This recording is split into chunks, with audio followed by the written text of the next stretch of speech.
And it was just another day, yeah. Just another day. Until I went to the movies, and now it's a movie Tuesday. Just Tuesday. another A movie day. Tuesday. Until a movie Tuesday. Green and yellow, and welcome to Movie Chewsday. Days like this is a day where we will talk about the movie news, the movie trailers, and the movies in a spoiler-free fashion as best we can. Right off the bat, let me just get right to it. Sorry, not sorry for last week for my actions. I was just in a really bad place. Shit was just going bad for me. And I contemplated not posting that video / audio show. I was to the point where I was just like, fuck it. I'm not feeling this right now. Let's take a week off. But then I said no. Bitch, I said no. I said, let's just post it and put it out there. Because here's the thing. You know, I'll joke around a little bit and talk about how I'm a god and all that kind of stuff. But at the end of the day, I'm just a man. And I have my bad days, okay? And don't get me wrong, I know that there's a lot of fucked up shit going on in the world that is way worse than the minuscule problems that I had at the time and still maybe have now. But here's something you got to remember. There's fucked up shit that happens every day. That doesn't mean that you can't have a fucked up day, is what I'm trying to get at, okay? So that's all I wanted to say. So, that's just one thing to just pull from this whole situation is just, I'm just a man, okay? I'm vulnerable like everybody else. But, other than that, I'm a little bit better this week. Phone's working again. People over at Sprint talked me off of the ledge, it's just kind of like how I was done with Samsung phones and shit. And they're just like, well, if you don't get a Samsung phone next, then you better get ready to get an iPhone. And I was like, Jesus, no, never that. And they're like, well, if you want to stay up to date with shit, Samsung and iPhone are pretty much the only phones that are like getting like the latest updates with everything. So not sure how tech savvy you are, but that's something to just keep in mind. So I was like, damn it. So I need some other phone companies to step their game up, okay? Like Google, that whole Pixel thing. I heard you're working on the Google Pixel 2. I need you to make that available for all networks and not just Verizon. You know what I'm saying? So chop, people. Let's stop relying on Samsung and Apple to lead the way with these damn cell phones. So there's that. My show has officially been canceled. There's a monicum of hope somehow, some way, breaking news today, but still at the moment the show is canceled. So there's that. Still in the grieving stage. I'm trying to get to the acceptance stage, but it's really hard. I'm still in the grieving process, but I'm doing a little better. My job is still raping the fuck out of me.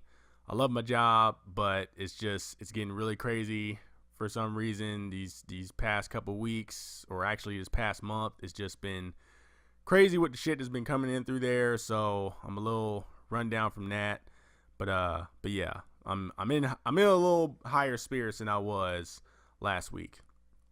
I also got word from a very special friend of mine who lives in Houston. As you know, they suffered from, Harvey. Suffered from that hurricane. They're still flooded and shit over there. And did not hear from her during that whole period. So I was automatically thinking the worst. But she got in touch with me today. So she's alive and dandy, doing okay. So that's great. So anyway, with all that shit gone, let's just get to the movie news, because that's what you're here for. You're not here for my sob story. All right, first off, leading the charge, courtesy of Screen Rant. And for those of you who are out there and you're like, Jesus Christ, man, why do you even have to say fucking Screen Rant? That's where you get all your news. I'm sorry, okay? I type movie news into the Google search bar, and Screen Rant is the first one on the list, and I'm a lazy ass motherfucker, okay? I'm just a man. So I click on that, and that's where most of my shit comes from. I click on other shit sometimes, and they usually have the same goddamn articles, just different headlines for the articles. So I figure, why not just go over to Screen Rant? All right, so get off my back. Anywho, Bryan Cranston is being eyed for a big supportive role in the upcoming Uncharted movie. So, with Bryan Cranston being a white man and I'm not gonna say like old, but seasoned white man, I'm gonna automatically assume, along with everybody else, that they are probably talking about Sully, seeing as how they said it was a huge or large supportive role that he's being eyed for. I, for one, am happy to hear about like this possibility. My dream casting for the role of Sully was George Clooney, but I'm cool with Cranston as well. I think he can pull it off. Definitely better than the choices that Tom Holland put out there, which was Chris Pratt and Jake Gyllenhaal. My thing with Sully as a character is that he needs to be an older man. He needs to be seasoned, okay? He's got to be suave. He's got to be cool, you know? He's got to be smooth talking, chomping on stogies and shit, hitting on the ladies. Like, that's my Sully, you know? And I can't even understand why Holland would say Chris Pratt or Jake Gyllenhaal. I guess it's just because since they're doing young Drake that he feels that Sully has to be a little bit younger. But see, the problem is that the whole relationship between Nathan Drake and Sully is that Sully is like the guy that sets up the jobs. He's got the connections in the underworld and stuff for where the treasures are and where you can find them. And he's got like connections to get rides to places and everything like that, and weapons and all, you know. When it comes to like the like jumping chasms and fucking base diving or just climbing up a fucking rock wall or some shit, Sully doesn't really do that stuff. He, you know, when it gets to that point, when Drake's gotta like climb up and around some shit and swim under fucking ravines to get to some secret area, Sully's usually the one who's like, all right, kid, you take it from here. I'll stay back here and keep a lookout, you know? And then Drake goes and handles all the like risky shit. And there is a really big age gap between Drake and Sully. I don't necessarily know Sully's age off the top of my head, but I would say like he's got to at least be pushing 60, or maybe in like his mid 60s or something. At the very least, late 50s, right? And Drake is probably hitting around the mid 30s, close to 40s type thing, but I would say like maybe mid 30s. So there needs to be that gap, you know, even when Drake's a kid, you know, there's got to be that gap, that huge gap between him and Sully in the age range. And I would assume since they're doing young Drake, they've got to be hitting him around, I'd say maybe like his early teens, you know? So still spry enough to like handle all the dangerous shit, but at the same time, you know, he's got Sully there to kind of like be the grown up for the situation. So, but I mean, like I said, if it happens, I'm really cool with that casting. There's also the possibility that they could be casting him for a villain, you know, because one of the things that Uncharted does, like one of the tropes that they do in pretty much every single game, is that somebody will start off cool, but then they end up betraying Drake. So, you know, Cranston could be a villain. Another thing that happens in the Uncharted games is that their villains usually are older people who just have like oodles of henchmen to throw at Drake and at the treasure that they're trying to get, while they just kind of like hang in the cut and talk shit to Nathan Drake while he's mowing down the henchmen and shit like that. So it could go either way, but right now I'm assuming that they're gonna try and fill the role of Sully before they try and fill the role of anything else for the Uncharted movie. So, but here's the thing. If Bryan Cranston does end up being the villain of the movie, there's still room for my boy George Clooney to take over. You know what I'm saying? Just don't get Chris Pratt and don't get Jake Gyllenhaal, okay? Just remember what I said. Sully needs to be like laying in the cut. He's got to let Drake handle all the dangerous shit. You get Chris Pratt and Jake Gyllenhaal in that role of Sully, it's like they're gonna be like right along with Drake with all the adventure shit. So I mean, look, that doesn't really make sense in my eyes. But we'll just have to wait and see what happens. We're still in the very early stages of this whole movie, but so far it seems to be shaping up pretty nicely as far as casting goes with Tom Holland and possibly Bryan Cranston. So there's that. So yeah, moving on, sticking with Screen Rant. Zack Snyder says that Ben Affleck is the best Batman ever. Quote. Okay. So recently there was Batman Day. I have no idea what day that was, but I remember like seeing some shit blow up on Twitter and Instagram about Batman Day.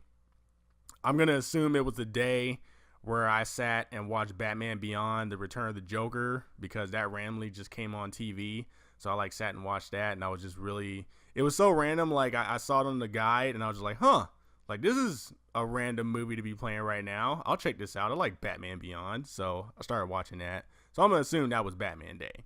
But on Batman Day, Zack Snyder went on social media and he posted up a picture of Ben Affleck as Batman with the goggles on and shit, and he was like, oh, it's Batman Day, happy Batman Day to you all, and Ben Affleck, the best Batman ever, so he had posted that. So I guess that's his stance on the actors who have played Batman. And here's what I have to say to that. Convenient, Mr. Snyder, that you would pick Ben Affleck as the best Batman ever. And I don't just say that because that's your version that you actually created for of Batman for your movie recently, but I say that's convenient because Ben Affleck just happens to be the most recent Batman to hit the screen, okay? So like, don't get me wrong, it's his opinion and that's fine. But I got this thing with people when they start talking about like, I mean, specifically when they say the best, because, people shoot that word around so much now, it really doesn't mean anything sometimes, unless you actually know that person. But usually people over exaggerate with shit. But when it comes to saying like, what's the best, like when people say like the best James Bond, right? They usually go either with the actor the very first actor to play the character, or they'll go with the most recent actor. And when that shit happens, yeah, dude, it's your opinion, but at the same time, it goes in one ear and out the other for me, because I'm just like, yeah, of course you're gonna fucking say that. You know what I mean? And this is the same case with Batman. I've heard numerous people talk about how they think Ben Affleck is the best Batman, when these are probably the same people that fucking scoffed and made jokes about him being Batman when he first got announced to play the role of Batman / Bruce Wayne. You know what I'm saying? But I've heard people say this shit, and then, naturally there's another group of people who say, oh no, Michael Keaton's the best Batman, And before Ben Affleck, they were probably all saying that Christian Bale was the best Batman. So, in one ear and out the other at the end of the day. Me, on the other hand, here's how it goes. I'm going to break this shit down, all right? So, let's see here. Where are my notes at? All right. So, here's the thing for the Batman. I'm going to break down the Batmans for you. So, first off, you got Michael Keaton, right? And we're just talking about the main movie Batmans. I mean, I'm not including Adam West, unfortunately, may he rest in peace, but I'm not going to include him. I'm going to start with Michael Keaton. First Batman, right? So here's the thing with Michael Keaton. Michael Keaton is a good Batman. He's got a good chin. I like his physicality that he brought. Like he didn't do much. He had a couple fight scenes here and there, but for the most part, like he kind of just sat back in the cut with his cape, threw a couple punches here and there, but wasn't up to the caliber of like the fighting that Batman does nowadays, right? But still, he still pulled off the physicality of Batman, right? So good chin, got the physicality. He had humor. He had that dry humor, which was really good. He was a great Bruce Wayne. I thought he was good, but the one of the things that makes Michael Keaton one of the best Batmans to the best Batmans on the screen is that he actually fucking killed people. Okay, now he didn't go on like a killing spree or anything like that. He just like, when the time came for it, he'd be like, you know what, motherfucker, you got to die. Okay, I'm about to fucking send you down this flight of stairs that you cannot possibly live through. So that was one of the things that I liked about Michael Keaton's version of Batman, was that he actually wasn't afraid to kill motherfuckers when he had to. So then after that, you got Val Kilmer, which I thought Val Kilmer had a fabulous chin. This is glorious chin, right? I don't remember him physically doing anything as Batman. I mean, I remember him like fucking base jumping off of shit to save people, but as far as like when it came to the fight scenes, I don't remember him doing any fight scenes as Batman per se, but I do remember his fight scenes when he was Bruce Wayne. So he brought physicality to the role. He also had good humor. I like the line where he was talking to Nicole Kidman on the roof once, and he was just like, "It's the car, right? Chicks love the car." So that was good. I thought Val Kilmer had the best Bruce Wayne, I think, honestly. And then or wait, no.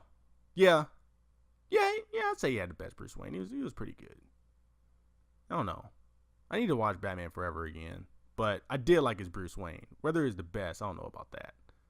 But yeah, he had a really good Bruce Wayne. Let's just put it like that. All right. No, he didn't. We're gonna get to the best Bruce Wayne in a little bit. But his Bruce Wayne was still good. All right, I liked him. So then after that, we have George Clooney. Now here's the thing. George Clooney, oh my God, had the best chin for Batman, okay? Like, you can't beat George Clooney's chin. So he was good. George Clooney had the best fucking Bruce Wayne, in my opinion, okay? In fact, George Clooney was very close to being the best Batman in my eyes. The one thing that fucked up his Batman was that he did not change his voice when he was Batman, okay? Like, he still talked the same way he did when he was Bruce Wayne. Why no one could put two and two together when they had conversations with him, I have no idea. But that was the main thing that fucked up George Clooney's Batman for me, was that he didn't change his voice. Everything else was fine. Physicality wise, like, I don't remember him fighting too much as Batman, like dressed as Batman either. But I do remember, like, when he would walk around, he kind of still had that, like, George Clooney swag walk that he does in the Batman outfit. So that was another thing that kind of fucked up his Batman. But for the most part, he had a good chin, and he was the best Bruce Wayne, hands down. Next up is Christian Bale. Christian Bale was good. Good chin, first of all. Because here's the thing about Batman. It's really easy to pull off Batman, okay? You just need a good chin. You need a good chin, and you need a good, like, deep voice, all right? You can be like Ben Affleck and just do a voice modulator, which I thought was pretty cool, but, you need a good deep voice. And that was what fucked up Christian Bale's Batman for me, is that everything else is cool. He had a good Bruce Wayne, really suave, even though it was kind of distracting because whenever I see him, like, decked out in the suit and shit and acting all cool and suave, I think of Patrick Bateman in American Psycho. So that was another thing that kind of like messed up Christian Bale's whole like Batman run that he did. But either way, like, he was a good Batman, but his voice is what fucked him over.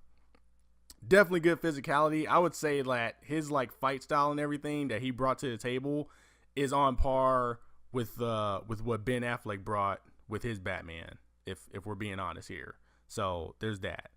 But yeah, the voice fucked him up. So he's like similar to George Clooney, where it's like their voices are pretty much what did them in. And then we get to Ben Affleck, good chin, nice, good gruff chin. I love the whole like 5 o'clock shadow that he had. Like, I did like Ben Affleck's Batman. I loved his Bruce Wayne. I think I loved him more as Bruce Wayne than I loved him as Batman, but I just liked gruff Batman. I like what he brought to the table with that. And it sucks because as you look at like the trailers and shit for the Justice League movie that's getting ready to come out, it's almost like they're taking that away from him now, where he's going to be like more humorous and shit, So, or not humorous, or no. Yeah, he's going to have more humor, it seems like, But I like Ben Affleck. He's great. The one thing that's fucking Ben Affleck up from being the best Batman for me is his goddamn suit. That suit is horrible. I cannot say it enough. It is fucking horrible, and it doesn't look they kind of fixed it a little bit in the Justice League movie. It looks like he's gonna have a couple of different suits, but the suit that he had in Batman v Superman and Suicide Squad was garbage, like literal garbage. I say it once and I'll say it again. I'll say it till the day I die. That shit looked paper mache, and I hate it. It's dumb. And the cowl, don't even get me started on the cowl. It's just, I could not take him seriously. As Bruce Wayne, Ben Affleck is up there, okay? He's up there with George Clooney, honestly. But at the end of the day, the suit is what did him in. Voice modulator, it's fine. Fight style, physicality, all that, the brute force, him fucking killing people too. He's on that Michael Keaton level. Great. I loved it. Is he the best Batman? No. For me, honestly, my favorite Batman is still Val Kilmer. Like I said, maybe I need to watch Batman Forever again. It's been a while since I've seen it, but I was always impressed with what Val Kilmer brought to the table. The main thing that I liked about him is that he had a nice balance of everything. He looked good in the suit, he had a good chin, he had the humor, he had the physicality. He was a good Bruce Wayne. Like I said, like I almost said earlier that he was the best Bruce Wayne, but I was getting that mixed up with George Clooney. But he was good. I liked him. I just feel like he had a nice balance of everything. Everybody else was kind of like slacking in a couple of areas, but I feel like Val Kilmer covered all the bases. So for me, that is still the best Batman in my eyes until somebody else steps up to the plate. Now, like I said, that's just my opinion. You guys are probably all scoffing at me and rolling your eyes, but what are you gonna do about it? Who's your favorite Batman? Let me guess. Fucking Ben Affleck, Michael Keaton. Oh, let's get better than Michael Keaton, man, because he was the first Batman. Fuck out of here, okay? Val Kilmer. So, moving on to next story. Still sticking with Screen Rant. There was some news that came out, which I could have sworn I read about a while back, but I just don't remember. But it did seem familiar when I read it. So, The Empire Strikes Back.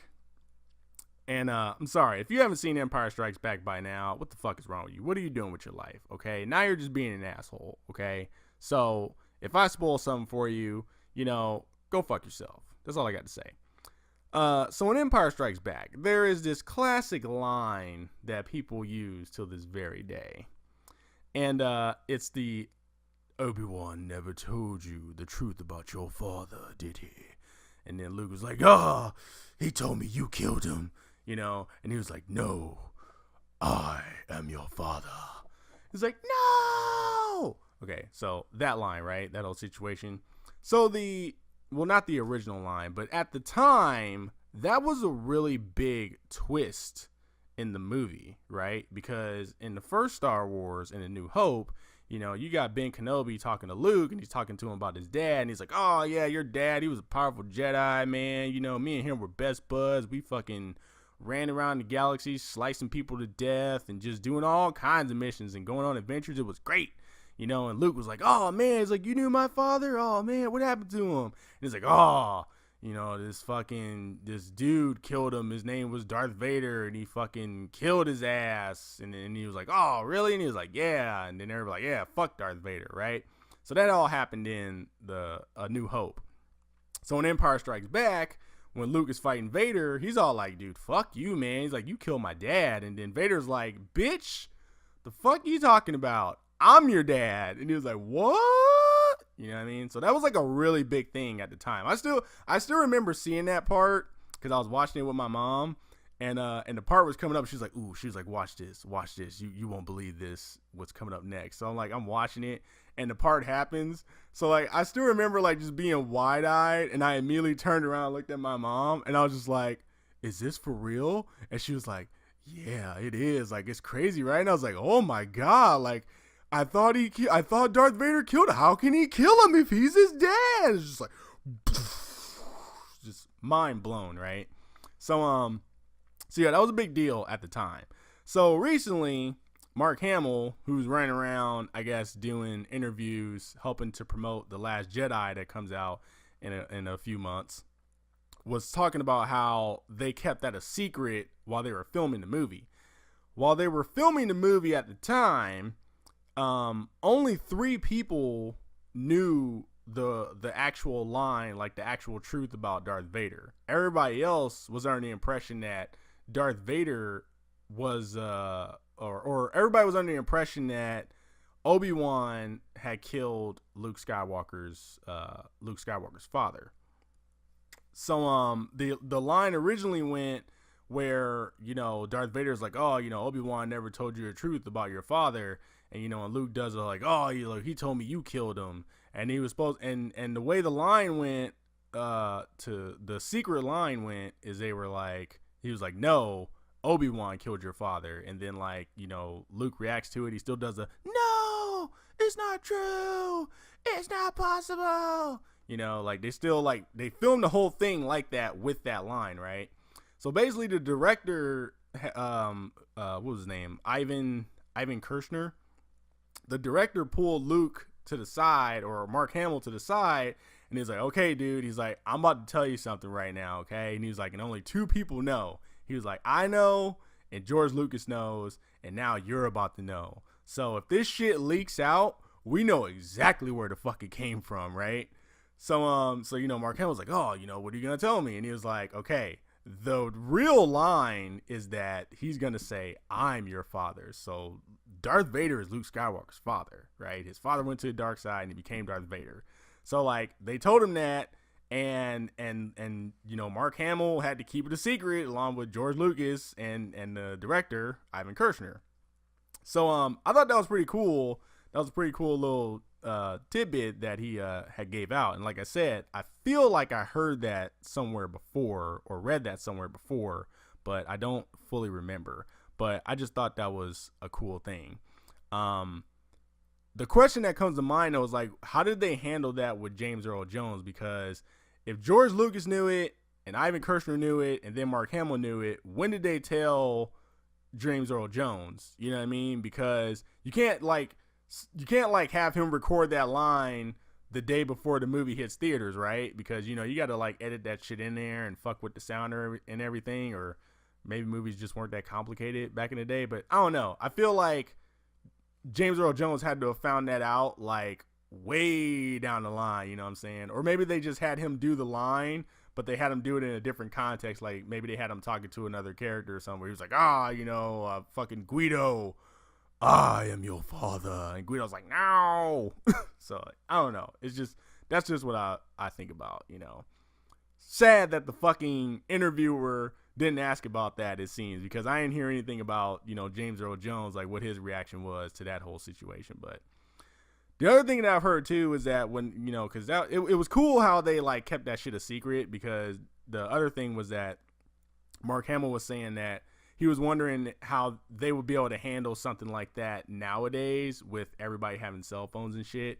Because another cool thing that they did when they were filming The Return of the Jedi, when they had to film like on location in like a wooded area for the planet Endor, and I guess instead of like having signs saying, hey, you know, we're filming the next Star Wars movie here, you know, and have like a shitload of fans crowding the set and everything, they instead had a sign up saying, we're now filming the movie Blue Harvest. I think it was Blue Harvest. So if that sounds familiar to anybody, that was the title of the first Family Guy Star Wars parody movie or show or whatever, where they parodied the Star Wars movies. And I forgot what it was called. I think it was called Family Guy Blue Harvest or whatever. And I think it was Seth MacFarlane who was like, yeah, it's like the name Blue Harvest was actually the code name for The Return of the Jedi. It's like they ended up making that the code name so that people wouldn't know that they were filming a Star Wars movie and crowd the whole thing. So that was another cool little tidbit from Star Wars and shit like that. So that was great. But going back to what Mark Hamill was saying about keeping that shit from leaking out nowadays because everybody's got cell phones, He's right, man. That shit probably couldn't stay a secret nowadays, dude, just because, one of the reasons why is, everybody's got cell phones now. And there are so many people on the movie sets doing shit that it's like anybody can just fucking snap a pic real quick and, leak that shit on the internet for a couple bucks here and there.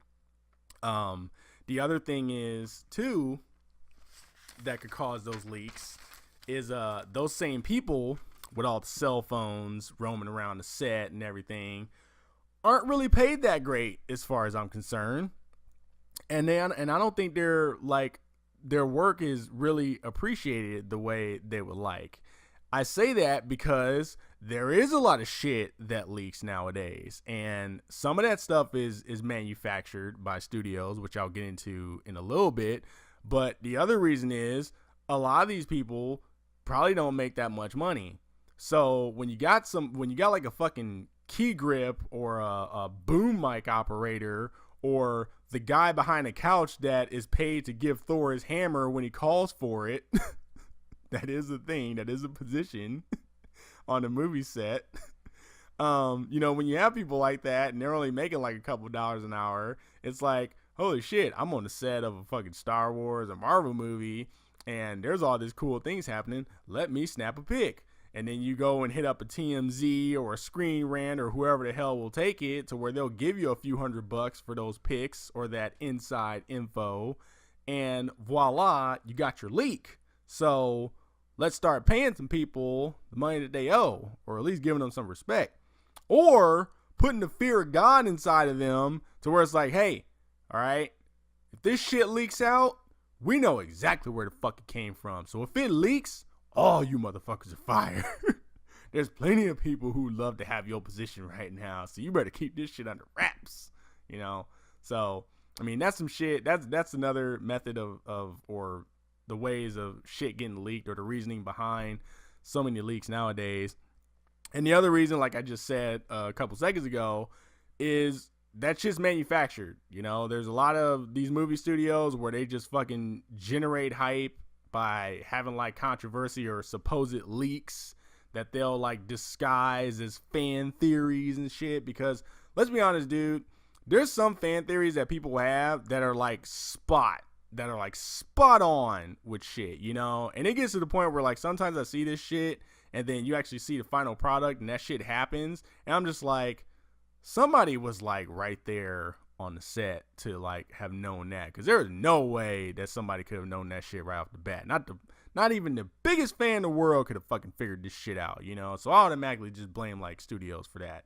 And that shit happens in video games as well, man. Like there's so much shit that gets leaked from these companies, man. And it's times where like I read about it and I'm just like, man, that shit was manufactured, because then you have people like the people who make GTA, Rockstar North, where it's like their shit don't leak unless they wanted to, in my opinion. And I'm just like, man, either they put the fear of God in their employees over there, or they just like fucking keep that shit close to the chest and they pay people oodles amounts of money to keep their mouth shut, or they probably do what I say, which is, fucking this shit leaks, know exactly where it came from. You motherfuckers are fired if this shit gets out. So, but yeah, dude, the studios manufacture that shit too. So yeah, it is a lot harder to keep a lot of this shit under wraps.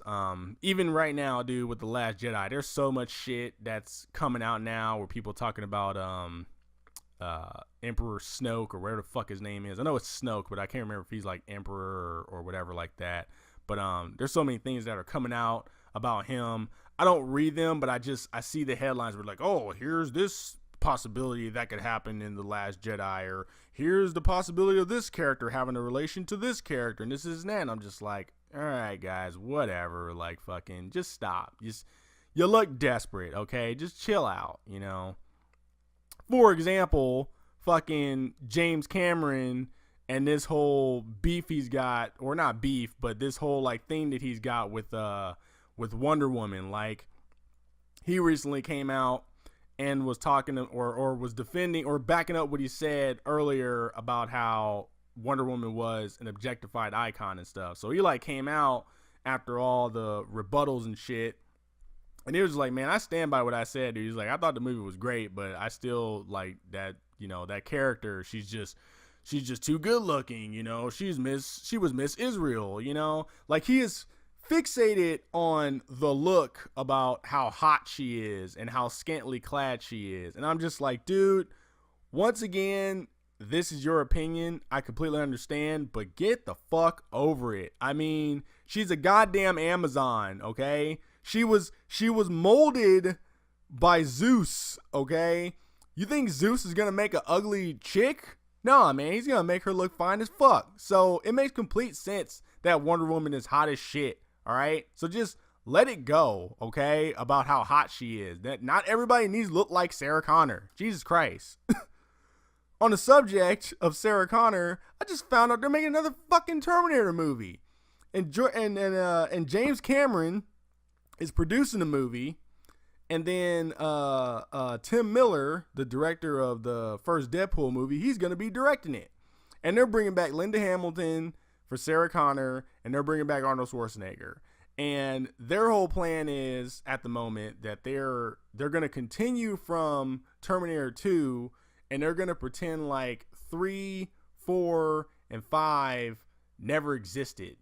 So, or they said like it's like those are like alternate timelines or whatever like that. So they're just gonna kind of like rewrite history or some shit and just make like Terminators 1 and 2 like the mainline stories, and then Terminator 6 is gonna be the continuation from that.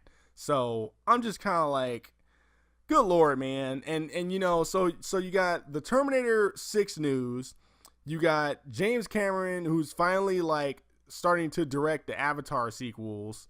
And then you got Wonder Woman just killing it in the box office, and then it recently came out on video. So I'm to the point now with this whole shit with James Cameron and what he's doing. I just feel like it's one big publicity stunt. You know, I think he's just trying to get publicity for the Wonder Woman movie. I think he's trying to get publicity for the Terminator movie that is still early in production, and he's trying to get publicity for the Avatar movie by some good old fashioned controversy. Okay, they're acting like a bunch of fucking rappers right now. I don't know if Patty Jenkins is in on the whole situation, but she's responded, so she's in it whether she wants to be or not. And I feel like it's all just a big old publicity stunt to like advertise all these fucking projects that are in the works right now. So that's my whole 2 cents on the matter. As far as like Terminator 6, dude, like, you know, you're bringing back Linda Hamilton, you're bringing back Arnold Schwarzenegger. I feel, I mean, it's too late now. I mean, it's really early. I still got to look more into the situation on what they plan on doing for that movie. But I'm going to just say this right now, dude. I get that you can't put that franchise on the shelf, even though you should. But if you're going to continue with that franchise, can we get the fuck away from damn Connors? Okay, you're running into the same situation that Star Wars is in, where they just cannot get away from the Skywalkers. Okay, get away from the Connors. In fact, don't even like X out 3, because I thought 3, like the way it ended, Terminator 3, not the best movie ever, you know, a little out there. But when you compare it to like the fucking Terminator Genesis movie, it looks like the greatest movie ever. But one of the things that 3 did that was really cool was they ended it where Judgment Day started. All right. What they need to do with the Terminator franchise is just go into the fucking future that we've been fearing for so long, and just have the rebel fighters fighting against Skynet and the robots and shit and trying to shut down Skynet. Just do that, you know. I recently watched The Thing, you know, that old Wes Craven movie with Kurt Russell, and I was just like, you know, that'd actually be a good premise for a Terminator movie. Just have a fucking movie about the rebels, and they're all trying to plan out how to fucking attack Skynet, and just have it something where there's a robot in their midst, and they're trying to figure out who's the fucking robot, because there's some new Terminator that was made, and he is practically a human being, and it is hard to tell who's a robot. So everybody just starts getting paranoid and killing each other, and then the robot's killing people by dragging them off by themselves and shit. Just do something along those lines. But the whole John Connor thing with him being the leader of the rebellion, all that shit, it's like, it's time to get away from that. All right, let's move on with the Terminator story. So that's my 2 cents on the whole situation with Terminator 6 or just the Terminator franchise in general. It was like, retire the fucking Connors, okay? Just retire them. Put them to bed. Leave them alone. They're old. They're decrepit. They're bombed out and depleted. So, anyway, that's enough of my ranting with the movie news. That's all I have for you this week. So, now let's go ahead and get into the trailers.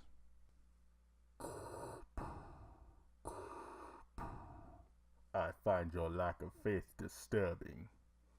All right, I just had to do that because I just like went back to like make sure everything recorded right, and I was just like, man, those Vader impressions were fucking horrible. I wasn't even trying, you know. So I just had to like prove to you that I can do the Vader impressions. All right, okay. So hit me up, Disney, if you want like some stand-ins when James Earl Jones has got like a raspy voice or something, and T just ain't doing it. So yeah. Anyway. So back to the trailers. So here's the thing. So last week, you know, they showed the Tomb Raider trailer and all that. And, you know, I talked about it and ran through it. And I was like, you know, I don't know. Maybe, yeah. So, you know, I don't know about Alicia Vikander. So here's the thing. So I rewatched the trailer, right? She's growing on me a little bit, okay? I still think maybe she needs to eat a couple sandwiches. But, you know, her look is growing on me a little bit. And, you know, last week I was saying, I said last week that I was going to see the movie when it comes out regardless. I still stand by that. But I was also saying how I hope that Angelina Jolie makes an appearance in the movie, like a cameo appearance as a way of her passing the torch. Okay. So I came up with this idea of how they could fit her in to that movie. And I don't remember if I said this last week. So I'm going to say it again if I did already. Here's how you fit Angelina Jolie in. Just make her Lara Croft's mom. Okay? How fucking cool would that be? You don't even need to have her in the movie per se, because, you know, she's probably off in Cambodia or Budapest or Ethiopia or something, like saving the world. So maybe she's too busy to make a cameo appearance, but you could just easily put her into like a picture or a family portrait or some shit, and just have like her and Dominic, what's that dude's name? Dominic West. You can have her and him because he's going to be playing Lara Croft's dad and Lara Croft, and you put two and two together. Be like, oh, there's her mom. Be like, oh shit, Angelina Jolie, she was the original Tomb Raider. Like, just do some shit like that. Now, I know that people will probably get outraged because with Angelina Jolie being an American and not a British woman, you know, like that would probably be a little controversial with the casting and all that. Wink, wink. But anyway, yeah, that would be a cool way to cameo her into the movie. Now, if you want to actually get her in the movie, just put her in some flashbacks with her teaching Laura how like fight or fucking rock climb or some shit, or brushing off fossils. You know, you could do some shit like that. Since they are like pretty much like making an adaptation or pulling a lot of shit from the recent Tomb Raider game, where like Lara Croft just gets the shit beaten out of her from the environment. You could have it where like during one of her concussions or when she knocks her head against the wall, just have her have a little fucking spirit quest that she goes on, and her mom will be there, and it'll be Angelina Jolie, and she'll be like, oh, Laura, like, get up and keep on going, kid. Remember what I taught you. You know, you can do some shit like that. Like, that'd be cool. So when I was rewatching the trailer, there is a scene where she pulls out this picture, and it's like a picture of her and her dad, and I'm just like, well, where's her mom? You know, I was like, they're intentionally not showing her mom for some reason. Like, what the fuck is up with that? Now, granted, I don't think they showed her mom either in the original Tomb Raider movies, so let's just like correct that mistake and show her mom. You know, like, what is this whole obsession that she has with her dad? It's like, you know, it takes like a fucking woman and a man to make somebody, right? Well, I mean, nowadays you can fucking just, you know, fucking have test tube babies and shit and in vitro and all that, but whatever. Anyway, all I'm saying is, where's her fucking mom? All right, Angelina Jolie can be her mom. That could be her cameo. You can have that for free. Go ahead and take it. It's yours. All right, just give me a little bit of credit. Just put me in the special thanks section. Like, special thanks to Chewels for, helping us fit Angelina Jolie in here. He's a genius of all things, but he is just a man. So, but yeah, I think that'd be a cool addition to the movie. Speaking of Angelina Jolie, so they recently showed the Tomb Raider movie over the weekend as well. So I sat and watched that. That movie still holds up. Now, maybe it's just because I'm a fan of that movie franchise and just that franchise in general, and like a super fan of Angelina Jolie, but I still enjoyed that movie. Now, granted, I was looking at it and I was like, Angelina Jolie looks a little skinny in this movie as well. I mean, not as skinny as she is now, but she was still a little, not stringy, but she looked a little delicate in that movie. But see, here's the problem though, okay? The reason why she can get away with that in that movie at that time was because she was a different Lara Croft. She was like the fucking Playboy model, Barbie doll looking Lara Croft. That was her rendition of the character at the time. Now, they done made Lara Croft all gritty and shit, getting knocked in the head by like tree branches and falling down waterfalls, handcuffed and all kinds of other shit. Like, I feel like you need a Lara Croft who's a little bit more like fucking, like, not yoked up, but just a little bit more meatier than what Alicia Vikander is bringing. But, we'll have to wait and see. So, looking forward to that. But, sticking to the whole like physicality and shit that she's going to need for that role. So I was listening to this podcast, right? And I can't remember what the name of it was because at the time that was like the big hot topic was the whole Tomb Raider movie trailer that had got debuted. And one of these podcasts had asked a very good question of, do you think they're going to have the deaths in the movie like they did in the game, right? Because they were pulling so much from the game that they were like, I wonder if they're going to have the death scenes in there. So knee-jerk reaction, I was like, well, that doesn't really make any fucking sense because you can't kill Lara Croft in the movie. I mean, the movie's called Tomb Raider. Like, what the fuck? So for those who don't know, in the new Tomb Raider games, when she dies, when you have to like start over and shit, when she dies, she doesn't just die, she fucking dies like in the most gruesome way. So like, let's say, they have like traps in the game. So like, let's say there's like a floor trap, and when you step on it, the floor collapses and she falls into some spikes, right? Normally in a game, dude, like you'll fucking have your character fall, hit the spikes. You'll see some spikes go through their body or some shit, or their body just kind of like ragdoll, like laying there dead. And they'll be like, oh, game over, you die, you know what I mean? And you restart, and it'll just be that. In this game, they don't do that shit. When you die, when you fall through a floor onto some spikes, the camera cuts to like a close-up of her face, and it has the spikes like going up in her neck and out of her mouth and shit, and she just got like these fucking dead eyes and everything, like when she drowns, she doesn't just like fucking, kind of squirm around and then just go limp in the water. They fucking like get all up in there. She's like squirming and struggling to breathe and everything. And then like you see her hand like grasping for something. It's just like, it's the most gruesome deaths ever, like in the game, right? It is crazy. Like, just go on YouTube and look up Tomb Raider death scenes, and it's just like some gruesome ass shit. So like, when they asked that question if they were going to have the death scenes, at first I was just like, well, you can't kill off Lara Croft, so how the fuck are they going to do that? But then I was like, wait, the fucking henchman could die like that. So now I want to start this whole campaign, because I don't think the movie's been rated yet. I want to start this whole thing where they need to make that movie rated R, so then we could get some like gruesome ass death scenes when she kills people. I'm talking like Die Hard caliber kills, okay? Like that would be awesome. Like if they're gonna pull all the fucking elements from the video games, you might as well just pull the death scenes from that too. Because if you do it PG-13, you're not gonna be able to do it, I don't think. Like when somebody falls into a bed of spikes, it's gonna do that thing where they fall, you see that they're falling into the spikes, and it'll probably like cut to her face where she's like, ooh, that's gotta sting, she'll do some shit like that. But yeah, so now I want the movie to be rated R.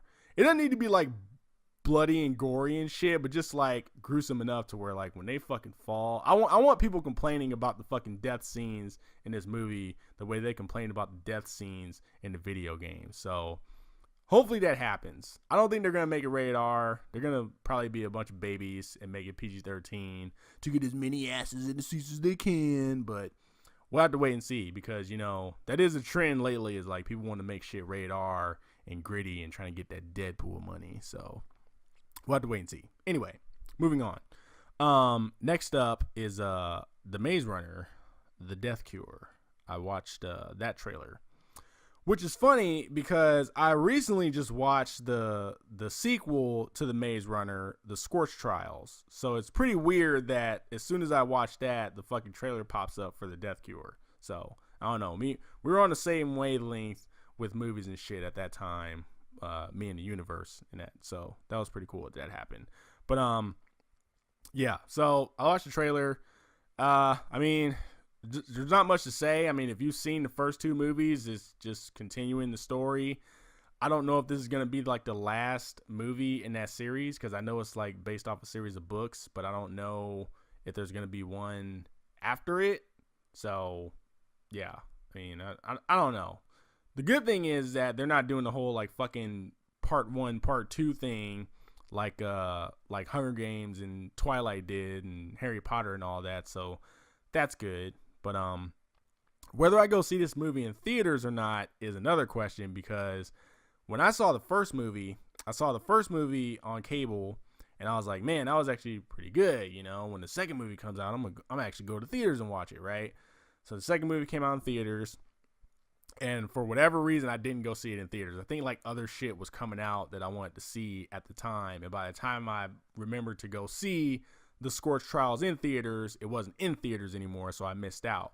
So now this movie's getting ready to come out. Well, it's still a ways off. It doesn't come out till January, but this movie's getting ready to come out, and I'm like, I should go see this in theaters. You know, I feel like I need to see at least one of these movies in theaters, right? But then I'm like, I've already hit the tradition, or started the tradition of just watching them when they come out on cable. So why break that, you know?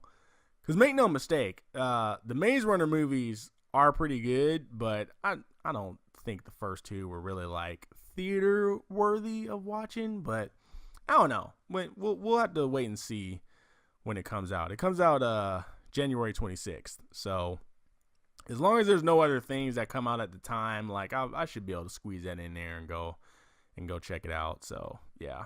But all I gotta say is Dylan O'Brien for Terry McGinnis. All right, let's get that Batman Beyond movie. I'm still riding that train. Let's get Dylan O'Brien ready, because you know he's not gonna stay young forever. So let's get cracking here, people. And if this is the last movie for the Maze Runner movies, I mean, like he's gonna need some more work. You know, he's got the franchise built up. He's got that money built. Now he needs to fucking solidify it and do the fucking Batman Beyond movie. So you know, chop Warner Brothers. Let's go. So yeah, that'll do it for the trailers. Let's now get into the movie, if that's what you want to call it. The movie is called Mother. I'm gonna keep my notes close this time because I don't want to wing it so hard that I spoil some shit. So yeah, the movie is called Mother. So here's the thing, ladies and gentlemen. We have another situation where the trailer sets up one thing and the movie ends up being something completely different and not what you expected. At least from my perspective when I went. So I just feel like there needs to be some kind of warning for these types of movies. You know, just I don't know what that warning would be. Maybe the warning just has to be Darren Aronofsky. I don't know, because he is kind of known for making like those weird ass movies, but every now and then they work conventionally, you know, like they, you know, while getting his little message across and stuff and being all stylized and everything. But I don't know. But once again, dude, it's gonna be hard to talk about the movie in depth without spoiling it, because like just saying like what the movie is actually about would kind of ruin it if you had decided to go see it. The best way that I can describe the movie is that it's like Birdman. Remember that movie with Michael Keaton and Emma Stone and stuff? It's like that, where it's a movie, but it's more about the message that the movie is trying to get across. Like, it's highly stylized and shot in a certain way to where it's not necessarily about the story on the surface, but more about the message that they're trying to get across in the movie. So like, but the difference is that I feel like Birdman works. It hits that balance where you can take that movie for face value for what it is, but then you can also like peel that layer back and see like the message that they're trying to like lay out for you. And Mother, the movie doesn't really work conventionally. Like, it's really fucking weird, you know? Luckily for me, I went in with very low expectations for the movie. Like, I was interested in seeing it mainly because, you know, I like Jennifer Lawrence, I like Javier Bardem, and the mystery that they kind of set up in the trailers had me intrigued enough to where I wanted to go check it out.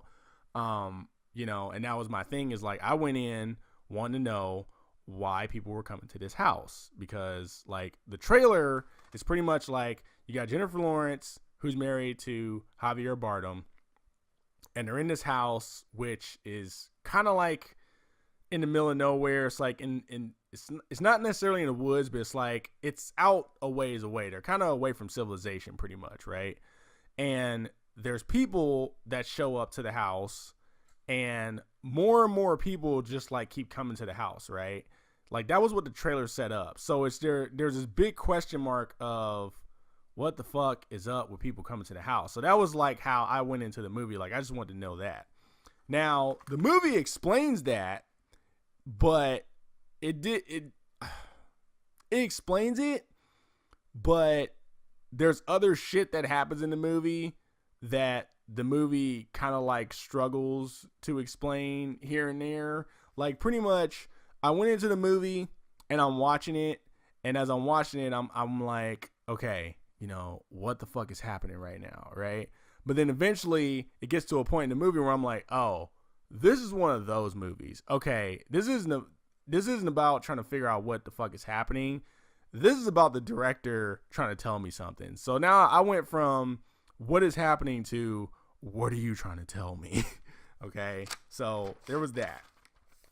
That was a situation that I was in. So like, the bottom line is, what I'm trying to get at is that the movie was okay. My opinion, the movie was okay. I completely understand the mixed criticism that it's been getting. Okay, like there are people who were like flat out hate this movie and were just like, this movie was ass. I don't know what the fuck was going on. It was weird as shit. Like, I completely understand. Quote, one of the, like, no, because there were 4 other people in the theater with me, and when the credits started rolling, and I quote, I heard this shit when the credits started rolling. One person was like, are you fucking kidding me with this shit? Another person was like, I shouldn't have came back here after I went to the bathroom. I should have just went straight home. So, and I completely understand how you could get to that. But I thought the movie was okay. I definitely liked the message that they were trying to get across, that they were trying to explain in the movie. I definitely liked that about it. As a conventional movie, I was like, it's like, this is fucking, I don't know, man. I was like, you are taking a walk right now, and you are taking a big ass risk trying to get me to fucking like take this shit for face value. You know what I mean? Like, it doesn't work. You have to really go into the movie and peel the layer back and take it for that, and not go in thinking that you're going to get like this, you know, conventional mystery thriller type movie. Like, it's fucking weird. Okay. Just trust me on this. All right. It is not what you expect when you go watch that movie. That's basically what I'm trying to get at. So like, is the movie worth going to see in theaters? I mean, if you're that artsy fartsy type of person, like, I mean, I can get that way. I like my big action packed movies and my big dumb action movies like Fast and Furious and shit like that. But I also like the more art house movies as well, you know, like Raw and Birdman and It Follows and shit like that. Like I'm down for those types of movies too. And like I said, that was why I like the message that this movie was trying to get across. So like, if you're one of those fucking elitist type, I fucking put my pinky up when I drink my tea type people, then yeah, man, the movie's worth going to see. It's a really good art piece to like check out and have a discussion with friends and loved ones and shit when the credits start rolling. Like, it's great. Go check it out. If you're one of those people where you were like me at first, where I went in there and I was just like, I want to know why people are coming to this house. I want to know what the fuck is going on. Like, what is the big mystery that's happening like that, you know? And then if you're trying to go in like that, I would say stay the fuck away, okay? And just wait for this shit to come out on cable and then check it out then.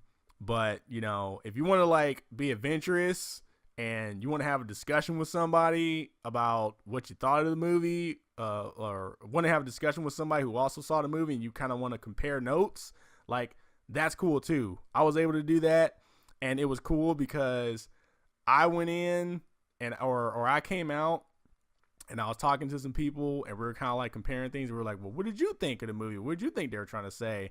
And then I'll be like, oh, well, I thought this is blah, blah, blah. Like, that was how I took it. And they were like, oh, that actually makes sense. I could see how you could see it that way. And then, you know, they would tell me theirs and I'd be like, yeah, I got that too. Yeah, I completely understand, you know. The other good thing about the movie was that the director actually explains what the fuck he was trying to get across in the movie. So I thought that was cool because that doesn't always happen. There's so many times where people make these weird ass movies and you're just sitting there and you're like, okay, so I saw the movie and I was kind of confused. What were you trying to say? And they'll be like, what do you think I was trying to say? Whoa. Like, they do that type of shit. They do that shit with video games too, and it pisses me the fuck off when they do that. It's like, hey man, if you're gonna make a piece of art, like, I get that you want people to kind of like have their own interpretations of shit and how it affected them. But at the same time, can we fucking hear the thought process of what you had going into this whole situation? You know, so there's that. So that's all I can really give you about the movie. Acting wise, like, I mean, dude, you got Jennifer Lawrence, Javier Bardem, Michelle Pfeiffer, and Ed Harris, to name a few of the actors that popped up in the movie, right? I mean, they were good.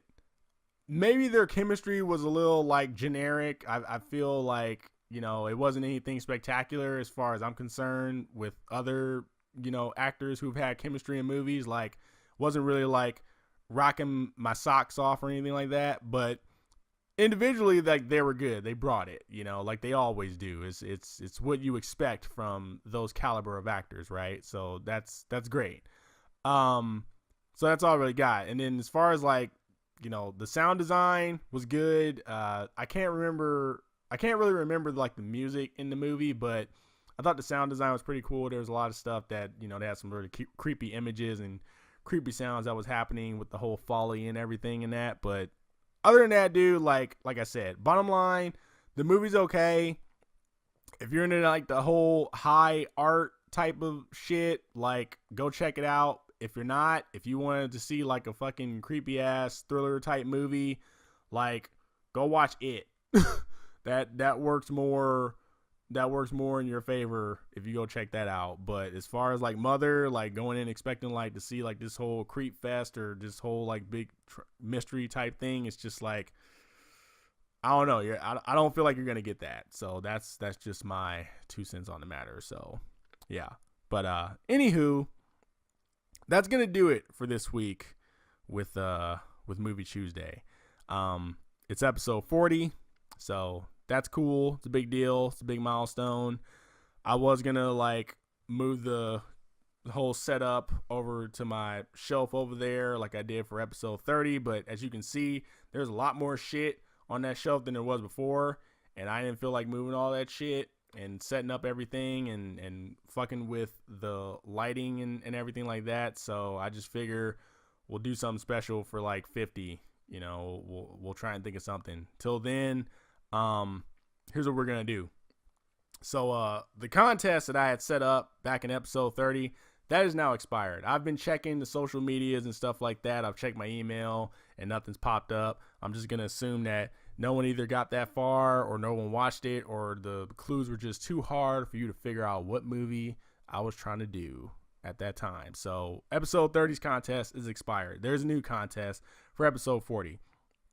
Just tweet me or email me or leave a comment on the YouTube channel under this video, or leave a comment on the SoundCloud under this episode, and just tell me your favorite movie and why. And the person that sells me on their movie and their reasoning behind why it's their favorite, you will win something special. I can't tell you what it is, but I can tell you it will be special and you will be happy when you get it.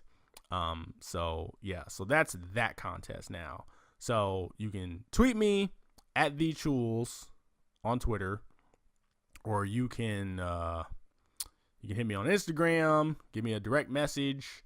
That's at ChewVision, and then, or you can email me, chewels85@gmail.com, and then SoundCloud should be either Chewels or Movie Chewsday, and then YouTube, just put Chewels into the search bar, because I still don't have a channel name, because there's like some stipulations that I got to do that I haven't met yet. So there's all that situation, and I don't even know what to name the channel. So there's that whole thing too. So just, there you go. And if you're going to tweet me or something like that, use the hashtag MovieTuesdayXL, and I will keep my eyes on it the same way I did Movie Tuesday XXX. And there was nothing that popped up. So obviously y'all don't want free shit. So that's that. So there you go. There's a new contest. Tell me what your favorite movie is, and tell me why it's your favorite movie, and we're good. And if you try and cheat, or if you're trying to be a little bitch and be like, well, you know, I have two favorite movies, get the fuck out of here, okay? You're disqualified, okay? I want one.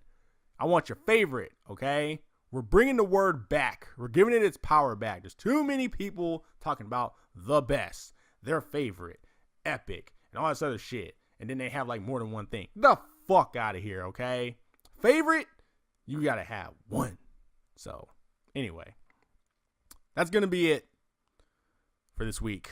So, you all take it easy out there. To the people who have been affected by these hurricanes over, like, in the southern regions, fucking Houston, South Florida, fucking, Puerto Rico, like, all y'all be safe out there. You know, remember to love each other, don't hurt each other, help each other out when you can, and and all that. So yeah, that's it. That was Movie Tuesday. Now it's just another day. I'm out. And it was just another day, yeah. Just another day. Until I went to the movies, now it's a movie Tuesday. A movie Tuesday. Until a movie Tuesday.